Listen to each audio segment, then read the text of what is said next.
After studying this module, you shall be able to know the various capital structure theories, learn the assumptions under which the capital structure theories work, identify the various constants under each theory, evaluate the value of firm and cost of capital under different theories. The value of the firm depends on the earnings of the firm. The earnings of the firm are divided among three main claimants. Number one, the debenture holders. They receive their share in the form of interest. Number two, the shareholders. They receive their share in the form of dividends. They can either be preference shareholders who receive fixed rate of dividend or equity shareholders who claim the balance or residual earning.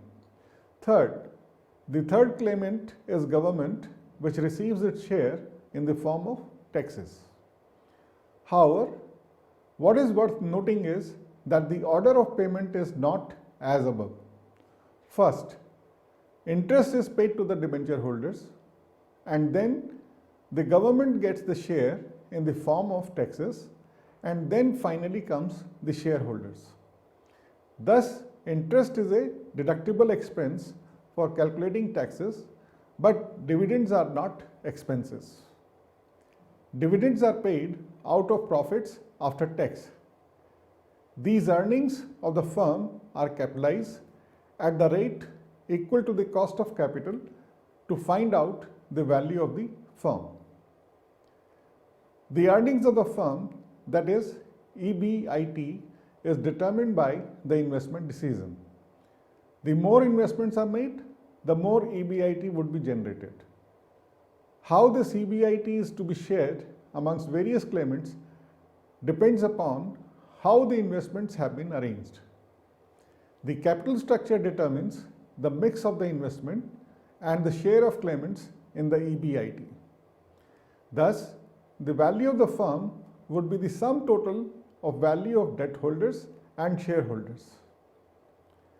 The total return on total investment does not change. However, if the debt component is higher, the financial leverage affects the amount available to shareholders. This will affect the value of equity shareholders and the value of the firm. Thus, overall cost of capital, that is weighted average cost of capital WACC, can be changed by changing the financial mix.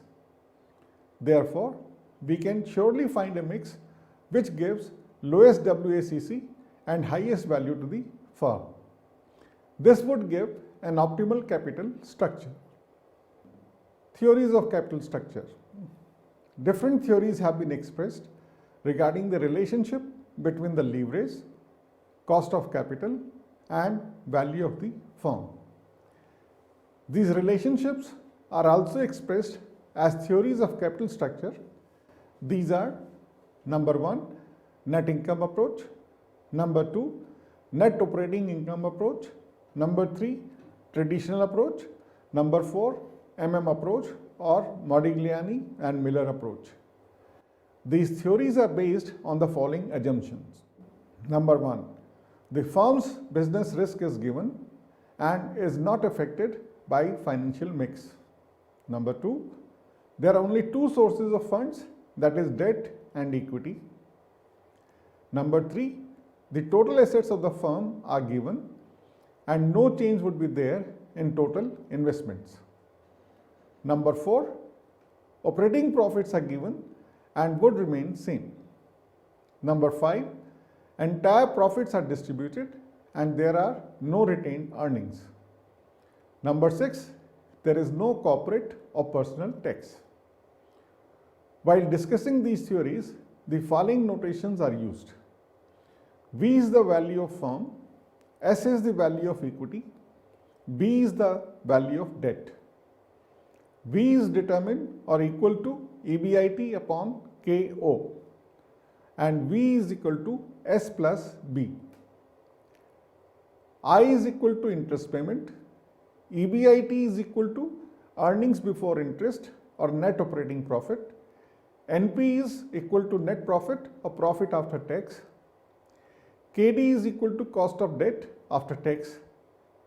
K is cost of equity and KO is the overall cost of capital, that is WACC. Also, KO is equal to EBIT upon V. Net income approach. This theory states that there is a relationship between capital structure and the value of the firm. Therefore, the firm can affect its value by increasing or decreasing the debt proportion in the overall financing mix. The net income approach is based on the following assumptions. KD and KE remain constant, and therefore as leverage increases, KO nears KD. KD is always less than KE, thus implying that KO will reduce with leverage. This graph you can see that KE and KD are shown as straight line, which means they are constant, and KO is the red line which is reducing with the increase in leverage. The theory states that as financial leverage increases, the overall cost of capital WACC decrease as KD is assumed to be less than KE. This results in increased returns to the shareholders, thus increasing the value of the firm. On the other hand, if debt will decrease in the capital structure, the overall cost will increase and reduce the value of the firm. Let's look at illustration 1. EBIT of the firm is rupees 2 lakhs. K is equal to 12%, KD is equal to 8%, and debt is equal to B equal to 5 lakhs. Find the value of the firm and overall cost of capital, that is WACC. Solution. EBIT is equal to rupees 2 lakhs. Now deduct interest from there. On 5 lakhs at 8% rate of interest, the amount comes to 40,000. So net profits available to equity shareholders is equal to 1,60,000. Since K is 12%, so the value of equity S is 1,60,000 divided by 12%.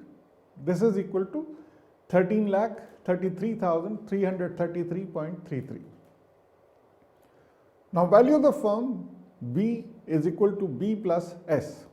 This is equal to 5 lakhs, that is the value of debt, plus 13,33,000 which we have just calculated, and the total value of the firm is equal to 18,33,333.33. Now WACC divided by KO is equal to EBIT upon V.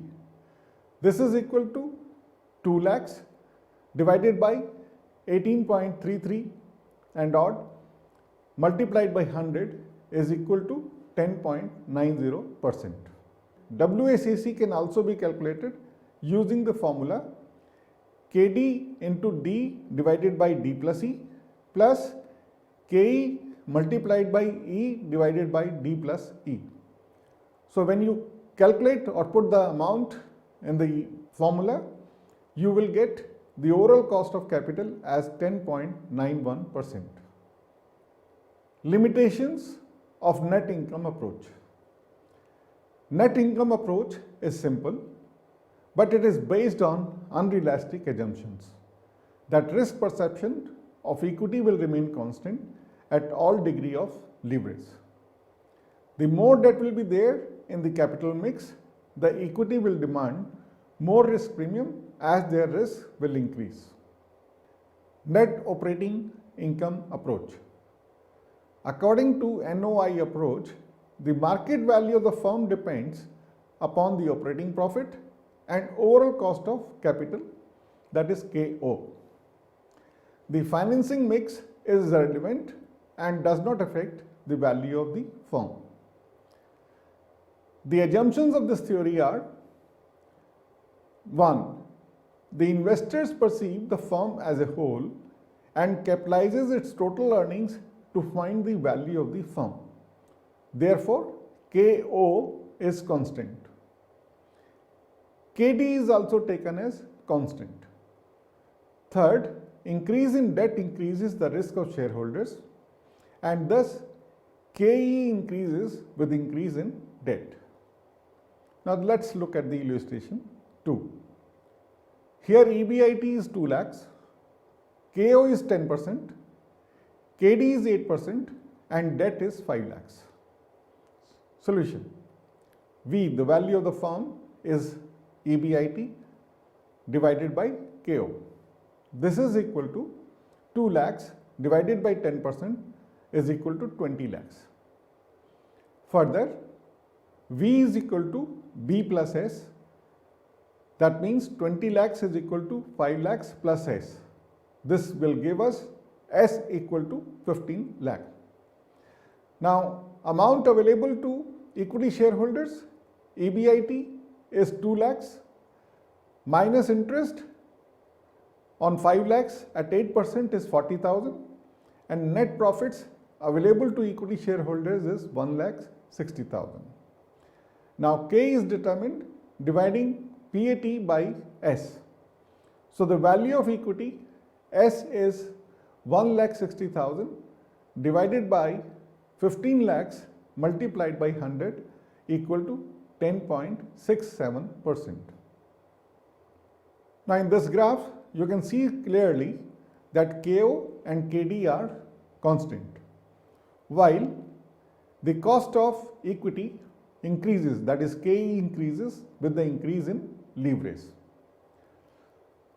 Limitations of net operating income approach. The major limitation of net operating income approach is that the cost of debt remains constant regardless of the degree of leverage.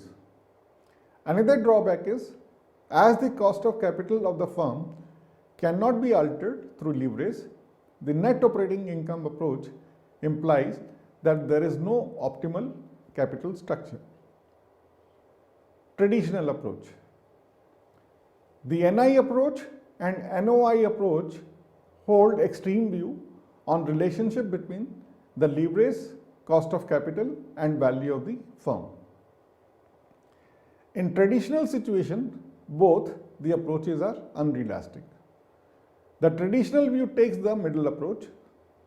It says the value of the firm can be increased by increasing the leverage only to an extent.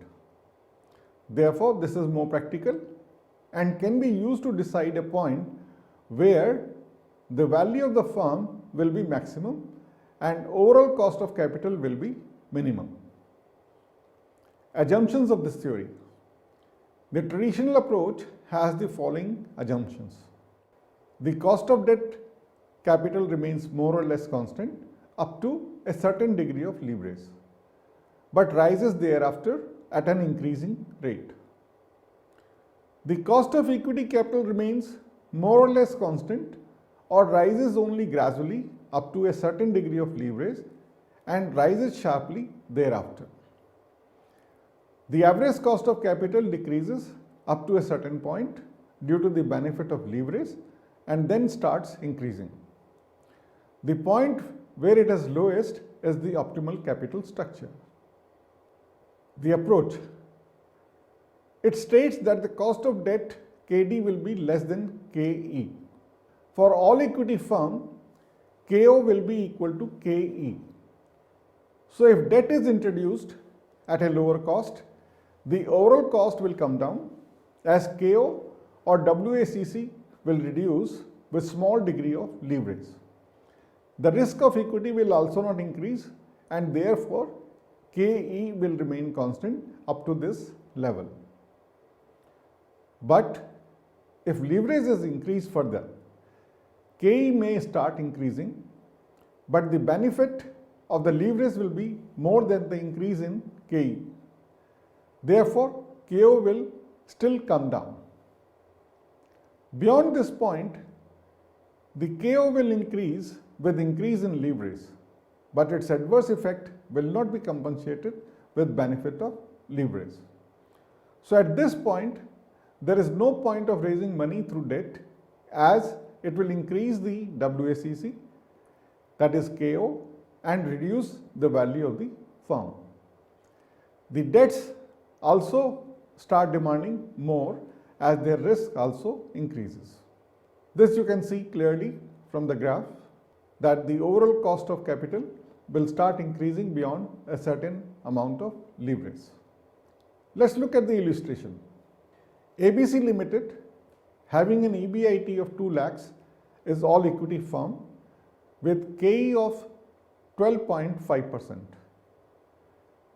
It is thinking of rendering part of capital with debt financing. It is completed through two options. Option 1, debt of 6 lakhs at 10% per annum. KE will increase to 13% at this level. Option 2, debt of 8 lakhs at 11% per annum. This will increase the risk of equity and KE will increase to 14.5%. Should the firm opt to redeem its capital? If yes, which option should be the firm exercise? Now you look at the solution in the table. The first column is talking about EBIT minus I, which gives you PAT, which again is giving you KE, values of KE, S, B, and the value of the total firm. V is equal to B plus S, and then overall cost of capital. The second column is talking about the situation where there is no debt in the business. In that case, EBIT is 2 lakhs. There is no interest payment. PAT is 2 lakhs. KO is 12.5%. So when you divide 2 lakhs by 12.5%, you get V as 16 lakhs because the value of debt is nil. And overall KO is 12.5%. Now look at the third column. Here you have taken a debt of 6 lakhs. EBIT is again 2 lakhs. The interest on this is 60,000. The PAT 1,40,000 and K is gone up to 13%. In that case, the value of the equity shareholders is 1,40,000 divided by 13% and value of debt is 6 lakhs. So the two combined together give you a total of 16,70,923 and the overall cost of capital is 11.926%. Let's look at the last column. Here the debt is 8 lakhs, EBIT is 2 lakhs, the interest payable on 8 lakhs is 88,000, the PAT available to equity shareholders is 1,12,000, the cost of equity is 14.5%. So this gives the value of S as 1,12,000 divided by 14.5% and the value of debt is 8 lakhs. The combined together you get the total value of 15,72,414 and overall cost of capital is 12.719%. Thus it is better if the firm employs some degree of leverage. It should borrow 6 lakhs at 10% and redeem equity. It will be able to reduce its WACC from 12.5% to 11.926%. But if it tries to raise more debt, it will be available at a higher rate of 11% and KE will also start demanding more return for higher risk. It will lead to increased overall cost and reduce the value of firm. Therefore, the firm should raise debt only to the extent of rupees 6 lakhs at the rate of 10%. Modigliani-Miller approach. This model propagates that capital structure and its composition has no effect on the value of the firm. They have shown that the finance leverage does not matter and the cost of capital and value of firm are independent of the capital structure. They have restated the NOI approach and have added to it the behavioral justification for this model. The assumptions of this theory are as under: 1. Capital markets are perfect and complete information is available to all the investors. Number 2. The investors are rational, informed, and can borrow and lend funds at the same rate. Number 3. Securities are infinitely divisible. There are no transaction cost. Number 4. There is no corporate income tax. Investors can substitute personal leverage in the corporate, that is, personal leverage and corporate leverage are perfect substitutes. The approach. Let's understand the approach with the following illustration. Illustration 4. Let's take two firms. One is firm A, which is leveraged firm, and the other firm B, which is unleveraged. The firms are alike in all respect except that the firm A has 10% debt of rupees 5 lakhs in its capital structure. On the other hand, firm B is all equity firm. Both the firms have an EBIT of rupees 2 lakhs and equity capitalization rate of 20%. Under the given circumstances, the WACC of the two firms shall be as follows. Now look at the table. Column 1 is self-explanatory. The column 2 talks about the leveraged firm. EBIT is 2 lakhs. Interest on 5 lakhs is 50,000. Profit after tax is 1,50,000. That is available to the equity shareholders at 20%. So the value of the shareholders portion of the firm is 1,50,000 divided by 20%, which gives you 7,50,000. The value of the debt is 5 lakhs. So the total value of the firm A is 12,50,000. Consider the firm B in the last column.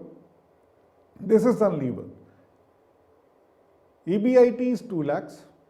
Interest is nil. The entire profit after tax is 2 lakhs.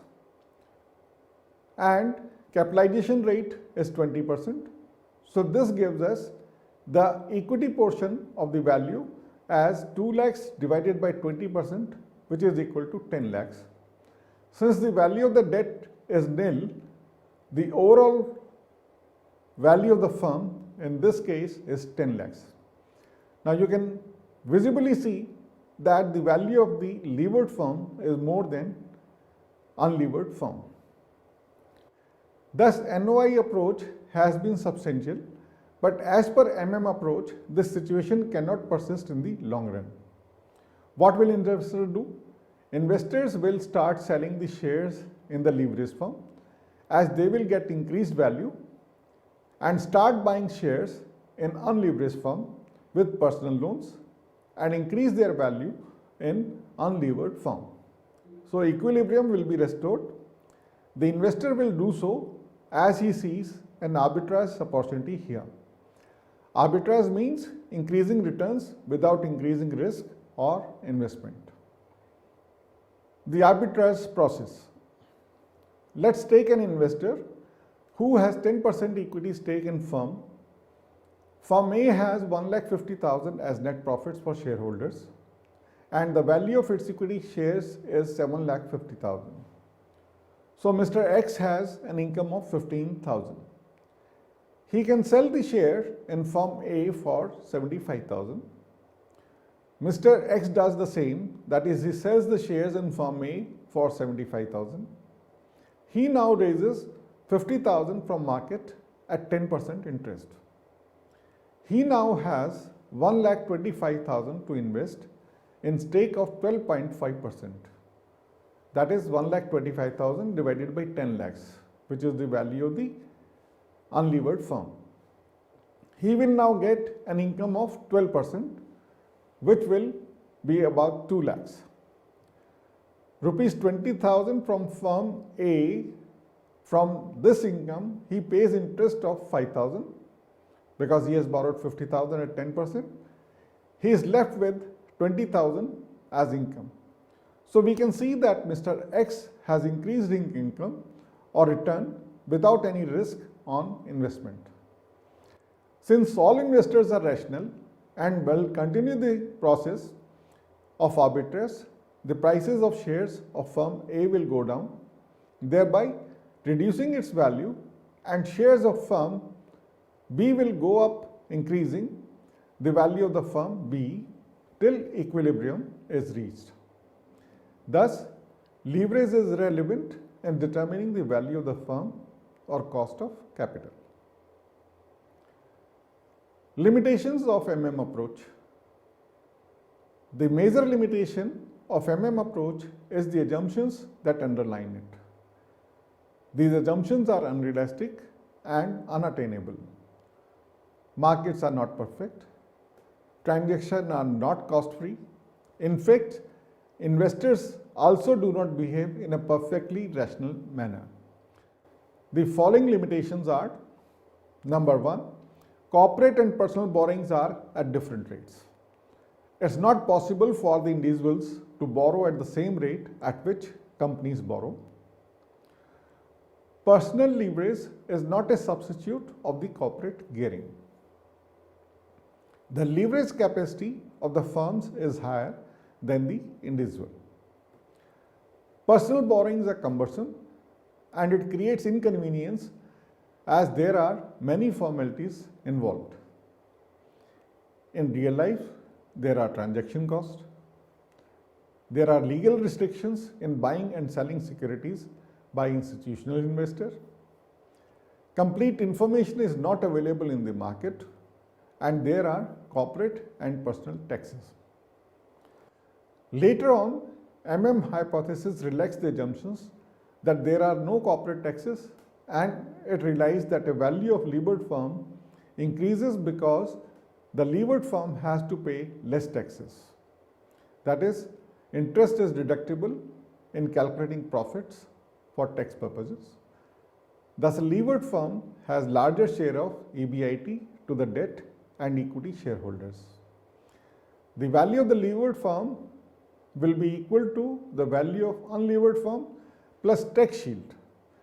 The tax shield is the tax benefit which accrues to levered firm and is given by B, that is the tax rate. Practical illustrations. Illustration 5. Z Limited with EBIT of 3 lakhs is evaluating the various possible capital structure. Sum of the capital structure is given below. Which one of the following given structure would you recommend? Now look at this table. First column talks about capital structure 1, 2, 3, 4, 5. Now debt in the second column is shown as 3 lakhs, 4 lakhs, 5 lakhs, 6 lakhs, 7 lakhs. You see the third column, the KD, that is the rate of interest payable on debt, is 10%, 10%, 11%, 12% and 14%. Correspondingly, the value of equity also goes up from 12%, 12.5%, 13.5%, 15% and 18%. Now solution. Thus, it is traditional approach where KD and KE both are increasing with increased leverage. As risks are increasing, we have to choose that capital structure which increases the value of the firm and reduces overall cost of capital. Now look at the capital structure table. Row 1 is talking about the different capital structure. Row 2 is talking about the degree of debt which is taken. Row 3 is EBIT, which is constant for all the situations. I varies along with the debt, and corresponding to the rate of interest available, it is 30,000, 40,000, 55,000, 72,000 and 98,000. PAT correspondingly for this comes down from 2,70,000 to 260 to 245, 228 and 202. The KE goes up from 12 to 12.5, 13.5, 15 and 18. The value of the equity shareholder firm, you see it is going down from 22,50,000 to 20,80,000 to 18,14,000, 15,000, 15,26,000 and like that. But what about the overall value of the firm? When we add the value of debt to the value of equity, you see that in the first column the value of the firm is 25,50,000 and the overall cost of equity or the firm is 11.76%. In the column 2, 3, 4, 5, similarly you see that the value of the firm is constantly decreasing and overall cost of capital is increasing as you see in the last row. So we can conclude from this table that the first plan will be the best. The firm should go for a debt of 3 lakhs at a 10% per annum. Illustration 6. X Limited and Y Limited belong to the same risk class. KE for the firm is 12.5%. X Limited has raised 50 lakhs while Y Limited has raised 70 lakhs by issuing 10% debt. Find the value of these two firms applying the NI approach. Both the firms have an EBIT of rupees 12 lakhs. Solution. You can see in the table and determine for yourself that the first situation is giving the overall cost of capital at 11.3%, while in the second situation you observe from the last row of this particular table that the overall cost of the firm has gone down from 11.3% to 10.99%. So naturally, the second situation is better for the firm. Illustration 7. A company current operating income is 4 lakhs. The firm has 10 lakhs of debt at 10%. If cost of equity capital is estimated to be 15%, then let's find the value of the firm. Solution. Value of the firm using traditional valuation approach, EBIT is 4 lakhs, interest payable on the debt is 1 lakh, profit after tax is 3 lakhs, the cost of equity is 15%, the cost of equity portion is 3 lakhs divided by 15% is 20 lakhs, while the value of the debt is 10 lakhs, so the total value of the firm is 30 lakhs. If you see the overall cost of capital, in the second case, it is 13.33%. EBIT upon V, which is 4 lakhs divided by 30 lakhs, is 13.335. In the third situation, B is 10 lakhs plus 5 lakhs debt is 15 lakhs. KO is 12%, KE is equal to 18%. The value of the firm depends on the earnings of the firm. The earnings of the firm are divided among three main claimants: the debenture holders, the shareholders, the third claimant is government. Earnings of the firm, that is EBIT, is determined by the investment decision. The value of the firm would be the sum total of value of debt holders and shareholders. Overall cost of capital, that is weighted average cost of capital, WACC, can be changed by changing the financing mix. Different theories have been expressed regarding the relationship between the leverage, cost of capital and value of the firm. These relationships are also expressed as theories of capital structure. These are net income approach, net operating income approach, traditional approach, approach, that is Bongliani and Miller approach. This theory states that there is a relationship between capital structure and the value of the firm. Therefore, the firm can affect its value by increasing or decreasing the debt proportion in the overall financing mix. According to NOI approach, the market value of the firm depends upon the operating profit and overall cost of capital, that is KO. The financing mix is irrelevant and does not affect the value of the firm. Traditional approach, the NI approach and NOI approaches hold extreme view on relationship between leverage, cost of capital and value of the firm. Modigliani-Miller approach, this model propagates that capital structure and its composition has no effect on the value of the firm. They have shown that finance leverage does not matter and the cost of capital and the value of firm are independent of the capital structure.